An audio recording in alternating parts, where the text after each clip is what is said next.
Study point में आपका खैर मकदम है। आज हम इस्म और उसके किस्में जो हैं उसको देखेंगे और उसको हल करने की कोशिश करेंगे। आप ये समझ लें कि ये जितने बेसिक ग्रामर है आपको एग्ज़ाम में आना ही है, और ये बीपीएससी के एग्ज़ाम में इस तरह के जो सिलेबस दिया गया उसमें ये बताया गया है कि ये सब ग्रामर आएंगे। ठीक है, तो आप ध्यान से सुने और ध्यान से समझने की कोशिश करें। तो शुरू करते हैं। अगर सब्सक्राइब नहीं किए होंगे तो सब्सक्राइब भी कर सकते हैं, आपकी मर्ज़ी के मुताबिक है। चलें, इस्म और उसकी किस्में। क्या भाई? इस्म और उसकी किस्में। इस्म किसको कहते हैं? संज्ञा के और नाउन को कहते हैं। तो किसी चीज़, जगह या शख्स के नाम को हम क्या कहते हैं? इस्म कहते हैं। जैसे अरशद, किताब, दिल्ली। अब एक बात ये भी समझ ले कि दुनिया में जितने भी नाम हैं सभी इस्म की मिसाल है। मतलब दुनिया में जितने भी नाम हैं वो सब क्या है? इस्म है। तो किसी जगह, चीज़ या शख्स के नाम को हम क्या कहेंगे? इस्म कहेंगे, नाउन कहेंगे, संज्ञा कहेंगे। अब देखें, माना के लिहाज से इस्म की दो किस्में हैं। किस लिहाज से है भाई? माना के लिहाज से इस्म की दो किस्में हैं। अर्थ के लिहाज से इस्म की दो किस्में हैं। पहला क्या है? इस्म मारिफा, जिसको हम इस्म खास भी कहते हैं। पहला क्या है? इस्म मारिफा, जिसको इस्म खास भी कहते हैं। और दूसरा है इस्म नकिरा, जिसको इस्म आम भी कहते हैं। एक चीज़ ध्यान में रहे कि इस्म नकिरा को हम इस्म आम कहते हैं और इस्म मारिफा को हम इस्म ख़ास कहते हैं। इतनी चीज़ ध्यान में रहनी चाहिए। अब इस्म मारिफा को पढ़ते हैं। इस्म मारिफा किसे कहते हैं? ऐसा इस्म जो किसी ख़ास शख्स, जगह या चीज़ के लिए बोला जाए उसको वह इस्म मारिफा कहलाता है। जैसे ताजमहल, मशरिकी चंपारण, अरशद वगैरह। अब देखें, जो इस्म जो किसी ख़ास जगह या ख़ास चीज़ के लिए या ख़ास इस्म के लिए बोला जाए वो क्या हो जाएगा? इसमें मारफा हो जाएगा। अब देखिए, ताजमहल एक ख़ास महल का नाम है। ठीक है, अब दुनिया में इस तरह की कोई ताजमहल के नाम से है नहीं है। इसी तरह मशरिकी चंपारण ये एक शहर है। ठीक है, अब इस नाम के दूसरा शहर नहीं है। इसी तरह अरशद, ये सब क्या हो जाएगा? एक ख़ास जगह का भी नाम हो जाएगा। जैसे दिल्ली ले लीजिए, कोलकाता ले लीजिए, तो एक ख़ास जगह का नाम है। इसी तरह अब ले लीजिए महमूद गजनवी, तो ये ख़ास नाम है। ठीक है, क्या भाई? ख़ास नाम है। ताजमहल, लाल किला, कुतुब मीनार, ये सब क्या हो जाएंगे? एक ख़ास जगह, ख़ास चीज़ का एक नाम है। तो इसमें मारिफा कहते हैं वह इसमें जिससे किसी ख़ास जगह, ख़ास शख्स या ख़ास चीज़ के लिए बोला जाए। अब इसमें नकिरा क्या है? तो इसमें नकिरा उसका उल्टा कर दीजिए। वह इसमें जो किसी आम जगह या आम शख्स या आम चीज़ के लिए बोला जाए वह इसमें नकिरा कहलाता है।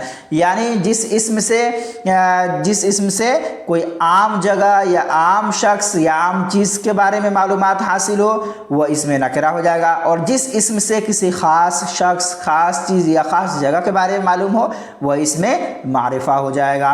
अब इसमें नकिरा की तारीफ देखें। लड़की, तो दुनिया में बहुत सारी लड़की है, कोई भी लड़की हो सकती है। मुर्गी, कोई भी मुर्गी हो सकती है। किताब, कोई भी किताब हो सकती है। पहाड़, कोई भी पहाड़ हो सकता है। तो इसमें ये नहीं है कि वहाँ का पहाड़ है, यहाँ का पहाड़ है, इसमें कोई कह नहीं। पहाड़, कोई भी पहाड़। ठीक है, तो ये आम हो जाएगा, इसमें नकिरा हो जाएगा। चलिए अगला सवाल देखते हैं।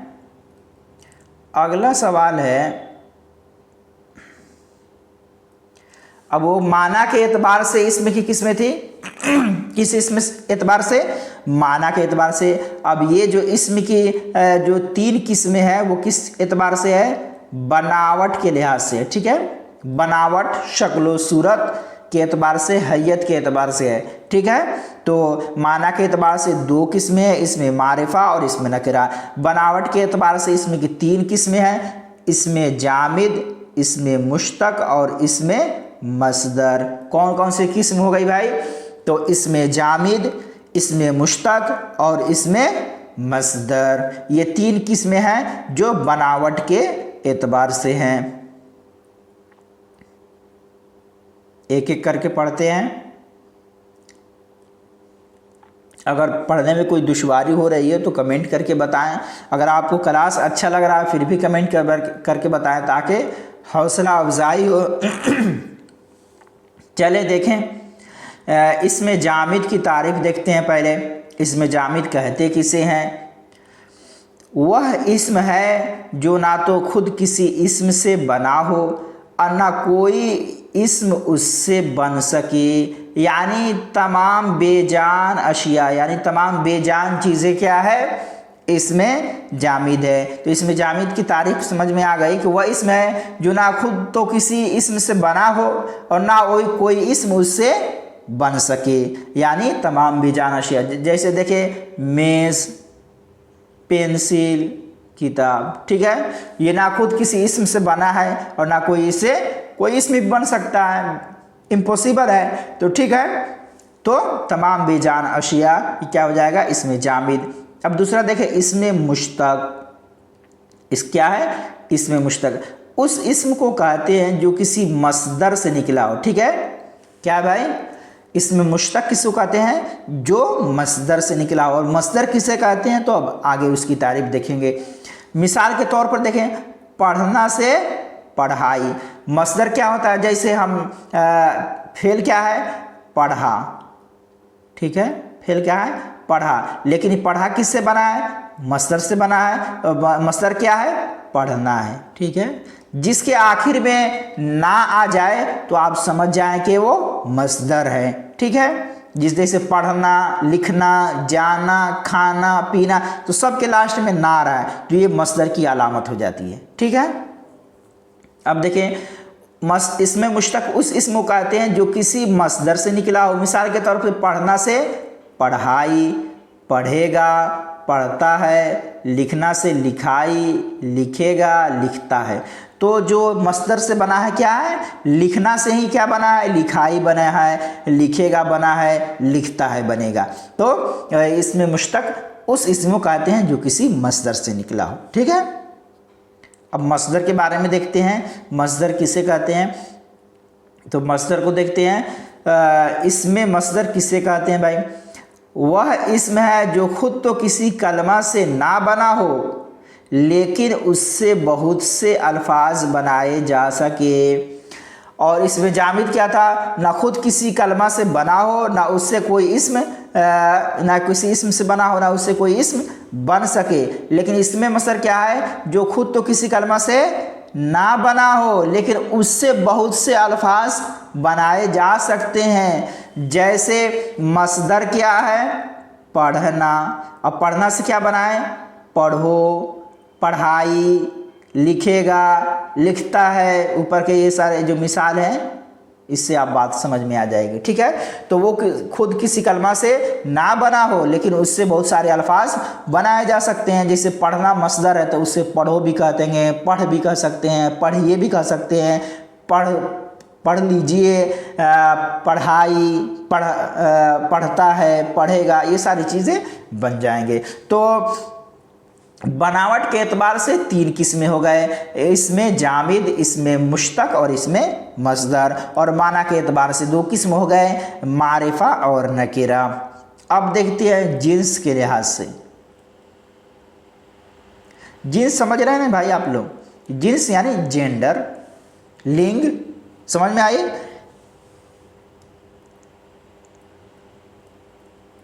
लिंग, ठीक है। आगे देखते हैं। जिन्स के लिहाज से इस्म की 2 किस्में हैं। कितनी किस्में हैं? जिन्स के लिहाज से इस्म की 2 किस्में हैं। पहला क्या है? मुज़क्कर, ठीक है। दूसरा क्या है? मुअन्नस, स्त्रीलिंग और पुल्लिंग, ठीक है। मुज़क्कर और मुअन्नस, स्त्रीलिंग और पुल्लिंग। अब देखिए मुज़क्कर। मुज़क्कर वह इस्म है जो नर के लिए बोला जाए जैसे मर्द, बादशाह, बेटा, नौकर, हाथी, लोहार, ऊँट वगैरह। मुज़क्कर क्या है? जो नर के लिए बोला जाए, जैसे मर्द, बादशाह, बेटा वगैरह, ये मुज़क्कर हो गया। और मुअन्नस क्या है भाई? वह इसम है, मुअन्नस वह इसम है जो मादा के लिए बोला जाए, जैसे औरत, बहन, बेटी, नौकरानी, लोहारन, ऊँटनी वगैरह। तो इससे बात समझ में आ गई कि जिन्स के लिहाज से इसम की दो किस्में हैं। पहला क्या है? मुज़क्कर, जो मर्द के लिए बोला जाए, और दूसरा क्या है? मुअन्नस, जो औरत के लिए बोला जाए।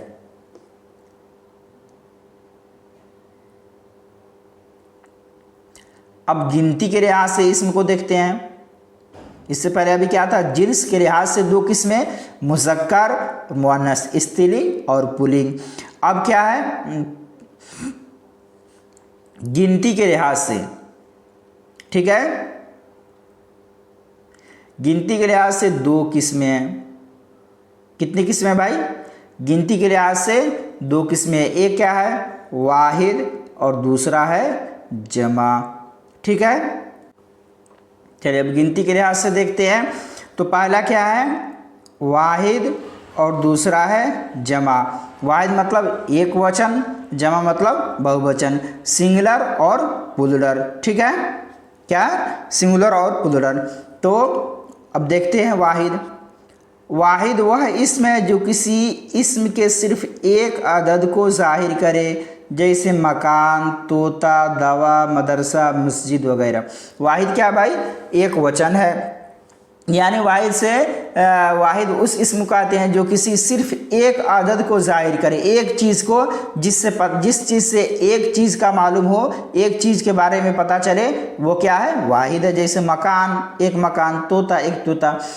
ठीक है, अब देखें जमा। जमा वह इसम है जो किसी इसम के एक से ज़्यादा तादाद को जाहिर करे, जिससे सिर्फ एक अदद का पता चले, वह वाहिद है, और जिससे एक से ज़्यादा अदद का पता चले, वह जमा है। ठीक है, जैसे मकान से क्या है? मकानात, तोहफ़ा से तहाइफ, दवा से अदविया, मदरसा से मदारिस, मस्जिद से मसाजिद। तो ये जमा हो गया। ठीक है, तो जिससे एक चीज़ समझ में आए वो वाहिद है, और जिससे एक से ज़्यादा समझ में आए, जो तादाद को जाहिर करे एक से ज़्यादा को, वह जमा हो जाएगा, यानी प्लूरल हो जाएगा। ठीक है, तो ये हो गया आपके गिनती के लिहाज से इसम की दो किस्में, वाहिद और जमा।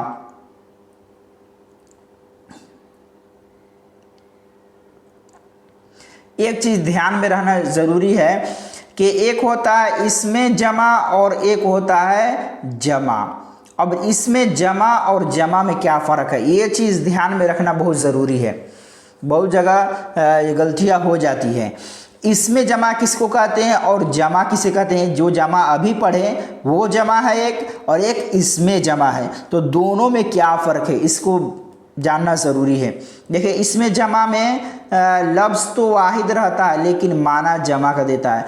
इसमें जमा में क्या होता है? जो लफ्ज़ है वो वाहिद है, सिंगुलर है, लेकिन वो जो माना देता है वो प्लूरल का देता है, यानी जमा का देता है। जैसे यहाँ पे फौज देखें, फ़ौज तो वाहिद है, लेकिन फ़ौज में कितने फ़ौज हैं, ये माना, जमा का माना दे रहा है। उसी तरह लश्कर, अब लश्कर में कितने लोग रहते हैं? हज़ारा हज़ार, इसकी गिनती नहीं हो सकती। उसी तरह जमात में बहुत सारे लोग रहते हैं, तो ये जमात तो वाहिद है, लेकिन जो माना दे रहा है वो जमा का दे रहा है। ठीक है, तो इसमें जमा उसी को कहते हैं जिसमें लफ्ज़ क्या है? वाहिद रहे, सिंगुलर रहे, लेकिन माना जो है जमा और प्लूरल का दे, जैसे फौज, लश्कर, जमात वगैरह। समझ में आई बात? इसमें जमा इसी को कहते हैं कि जिसमें लफ्ज़ वाहिद हो और माना जमा का दे।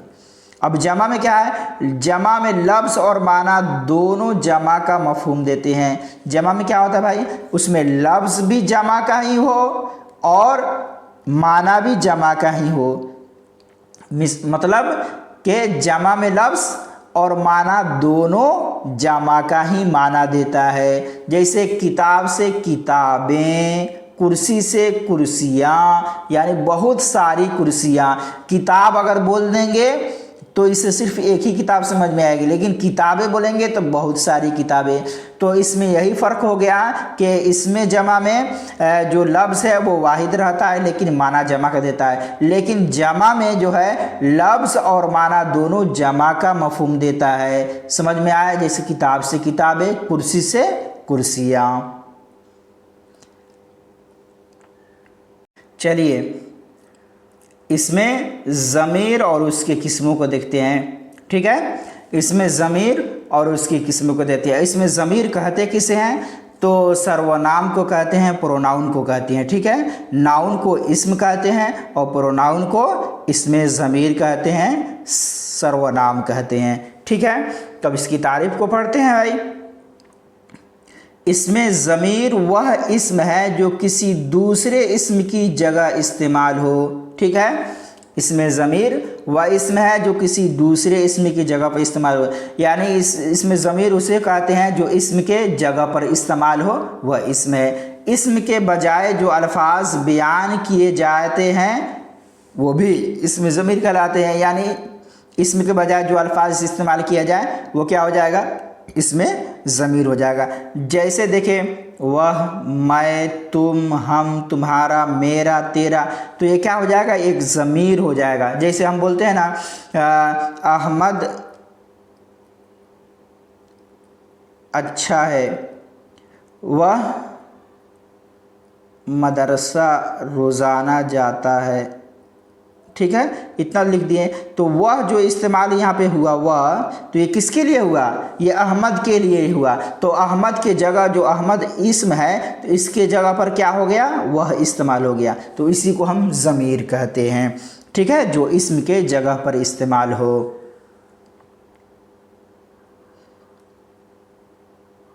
ज़मीर की 4 किस्में हैं। कितनी किस्में भाई? ज़मीर की 4 किस्में हैं। कौन कौन सी किस्में है उसको देखते हैं। तो पहला है ज़मीर शख्सी, दूसरा है ज़मीर मौसूला, तीसरा है ज़मीर इस्तिफ़हामिया और चौथा है ज़मीर इशारा। ठीक है, तो ज़मीर की कितनी किस्में हो गई?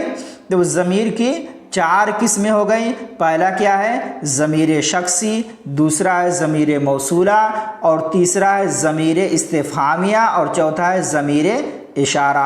अब ज़मीर शख्सी के बारे में पढ़ते हैं कि ज़मीर शख्सी कहते किसे हैं, ये क्या चीज़ है भाई?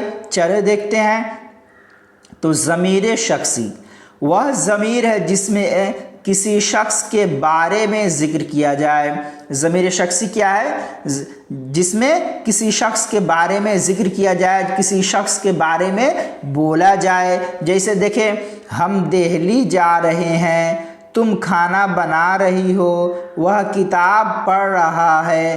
तो यहाँ पे हम जो है ये ज़मीर शख्सी है, यानी हम अपने लिए बोले हैं। तुम जो बोले हैं अपने सामने मुखातब के लिए बोले हैं। वह जो है ये गायब के लिए बोले हैं। तो यहाँ पे जो इस्तेमाल हो रहा है ये किसी शख्स के बारे में इस्तेमाल हो रहा है, ना कि बेजान चीज़ों के बारे में इस्तेमाल हो रहा है। तो इसी को हम ज़मीर शख्सी कहते हैं, जिस शख्स के बारे में कोई चीज़ बोला जाए, उसके बारे में कुछ बताया जाए, वो क्या हो जाएगा? ज़मीर शख्सी होगा। जैसे हम, तुम, ये सब क्या है? वह, ये ज़मीर शख्सी हो जाएगा।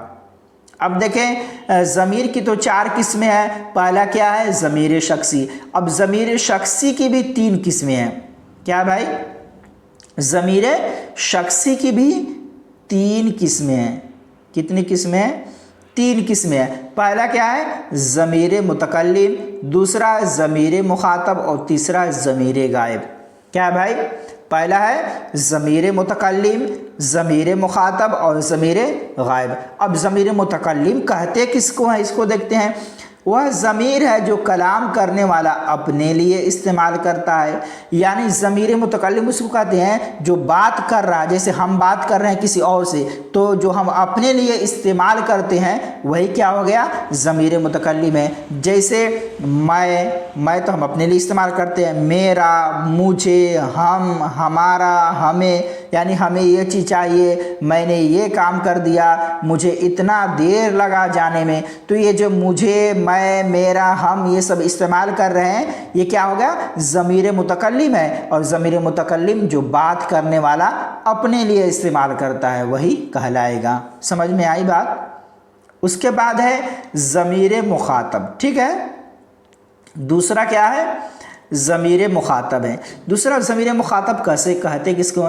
वह ज़मीर जो कलाम करने वाला मुखातिब यानी सामने मौजूद शख्स के लिए इस्तेमाल करता है। हमारे सामने एक शख्स मौजूद है, तो उसके लिए जो हम चीज़ इस्तेमाल कर रहे हैं वो क्या हो जाएगा? ज़मीर मुखातब हो जाएगा। और हम जो इस्तेमाल कर रहे हैं हम क्या हो जाएंगे? ज़मीर मुतकल्लिम हो जाएंगे। अब देखें, ज़मीर मुखातब वह ज़मीर है जो कलाम करने वाला यानी बात करने वाला मुखातब यानी सामने मौजूद शख्स के लिए इस्तेमाल करता है, यानी अपने सामने जो शख्स मौजूद है उसके लिए इस्तेमाल करता है। जैसे तू, तुम, आप, तुम्हारा, तुम्हें वगैरह। मतलब कहते हैं ना, आप कैसे हैं, आप क्या कर रहे हैं, तुम्हारा यहाँ क्या काम है, तुम्हें कैसे पता चला। तो ये सारी चीज़ें जो इस्तेमाल हो रही तुम, ये अपने सामने वाले के लिए हम इस्तेमाल कर रहे हैं। कोई हमारे सामने होगा तभी तो ये सारी चीज़ें हम बोलेंगे। तो जब हमारे सामने मौजूद शख्स है उसके लिए हम ये चीज़ें जो बोल रहे हैं यही ज़मीर मुखातब हो जाएगा। उसके बाद है ज़मीर गायब। गायब का मतलब होता है गायब, दूर। ठीक है, तो गायब वह ज़मीर है, ज़मीर गायब वह ज़मीर है जो गायब या गैर मौजूद शख्स के लिए इस्तेमाल होता है, यानी जो हमारे सामने मौजूद ना हो उसके लिए जो हम ज़मीर का इस्तेमाल करते हैं वो क्या हो जाएगा? ज़मीर मुखातब हो जाएगा। जैसे उस, उन, उन्हें, उन्होंने, यानी हम अपने आप में कह रहे हैं या हमारे सामने मुखातब कोई है, हम कह रहे हैं उसने ऐसा कर दिया, उनको ऐसा नहीं करना चाहिए, उन्होंने बहुत अच्छा तालीम हासिल किया है, उन्होंने अच्छी कारकर्दगी की है। तो ये सारी चीज़ें बोल रहे हैं, लेकिन जिसके बारे में बोल रहे हैं वो सामने मौजूद नहीं है, तो उसी को ज़मीर गायब कहते हैं, जो हमारे सामने मौजूद ना हो और उसके लिए हम कोई ज़मीर इस्तेमाल कर रहे हैं तो वही ज़मीर गायब हो जाएगा। ठीक है, ये तो ज़मीर शख्सी की किस्में थी 3। अब दूसरा किस्म देखते हैं, ज़मीर मौसूला। क्या भाई? ज़मीर मौसूला वह ज़मीर है कि जब तक उसके साथ पूरा जुमला ना लगाया जाए मतलब समझ में नहीं आता। जैसे जो मेहनत करता है कामयाब होता है, इसमें जो ज़मीर मौसूला और कामयाब होता है जवाब सीला है। अब देखें यहाँ पे जब तक ज़मीर मौसूला को नहीं लगाएंगे, जब तक उसके साथ पूरा जुमला ना लगा दिए, जब क्या भाई? वह ज़मीर जब तक उसके साथ पूरा जुमला ना लगाया जाए मतलब समझ में नहीं आएगा। अब देखें, सिर्फ जो लगा दिए ये क्या हो गया? ज़मीर मौसूला है जो। अब सिर्फ जो लगा देंगे तो इससे बात समझ में आएगी? नहीं आएगी। जब तक कि हम ये नहीं लगा दें मेहनत करता है कामयाब होता है, यानी जो मेहनत करता है तो कामयाब होता है, मेहनत करने वाले कामयाब होते हैं। तो पूरा जुमला लग गया तो अब ये क्या हो जाएगा? एक माना समझ में आ जाएगा। इसमें जो है ज़मीर मौसूला है और कामयाब जवाब सीला है, यानी जो मौसूला है जो, उसका जवाब क्या हुआ? मेहनत करता है तो कामयाब होता है। ठीक है, अब ज़मीर मौसूला कौन कौन से हैं? जो है, कोई है, जो कुछ है, जो कुछ है, जौनसी है वगैरह। मतलब ये क्या है? ज़मीर मौसूला है के अल्फाज हैं। तो बात समझ में आई। जब तक उसके साथ पूरा जुमला ना लगा दिया जाए तो बात समझ में नहीं आती। उसके बाद है ज़मीर इस्तिफ़हामिया। क्या भाई? ज़मीर इस्तिफ़हामिया। अब ज़मीर इस्तिफ़हामिया कहते किसे हैं? तो वह ज़मीर है जो पूछने यानी सवाल के लिए इस्तेमाल की जाती है। जैसे तुम क्या कर रहे हो, उसे कौन सी किताबें पसंद है। ठीक है, तो इसी को ज़मीर मौसूला कहते हैं। ज़मीर मौसूला मतलब किसी से हम सवाल पूछते हैं, जिस ज़मीर के ज़रिए किसी से हम कोई चीज़ पूछते हैं या सवाल पूछते हैं वो क्या हो जाती है? वो क्या हो जाता है? ज़मीर मौसूला हो जाता है। ज़मीर इस्तिफ़हामिया होता है, सॉरी। ठीक है, क्या हो जाता है? ज़मीर इस्तिफ़हामिया वह ज़मीर जो पूछने के लिए, सवाल करने के लिए इस्तेमाल होता है। जैसे तुम क्या कर रहे हो, तो इसमें हम एक सवाल कर रहे हैं, किसी से पूछ रहे हैं उसे कौन सी किताबें पसंद है, ये भी सवाल कर रहे हैं, तो ये ज़मीर इस्तिफ़ामिया होगा। जैसे कौन, क्यों, क्या, कब, कैसे, कहाँ, किधर, कौन सा, ये सारे क्या हो जाएंगे, ज़मीर इस्तिफ़ामिया हो जाएंगे। इस्तिफ़ाम के मतलब ही सवाल पूछने के होता है, ठीक है, तो इससे समझ में आ जाएगी बात। उसके बाद है भाई ज़मीर इशारा, लास्ट किस में है, ज़मीर इशारा। क्या भाई, ज़मीर इशारा, जो ज़मीर किसी शख्स या चीज़ की तरफ इशारा करे, जैसे ये मेरा है, वो आपके लिए है, तो यहाँ पे जो इशारा किया जा रहा है ये वो, ये क्या है, ये ज़मीर इशारा है, ठीक है। जो ज़मीर किसी शख्स या चीज़ की तरफ इशारा करे, यानी ये जो है ये क्या है, ये मेरा है और वो जो है उसका है, तो इस तरह जो वो है, ये है, यही है, वही है, इसी, ये सब क्या है, ज़मीर इशारा के अल्फाज हैं। तो जो किसी शख्स या चीज़ की तरफ इशारा करे वो ज़मीर इशारा है। तो बात समझ में आ गई होगी। आज का क्लास यहीं पे ख़त्म करते हैं। शुक्रिया, जज़ाकल्लाह।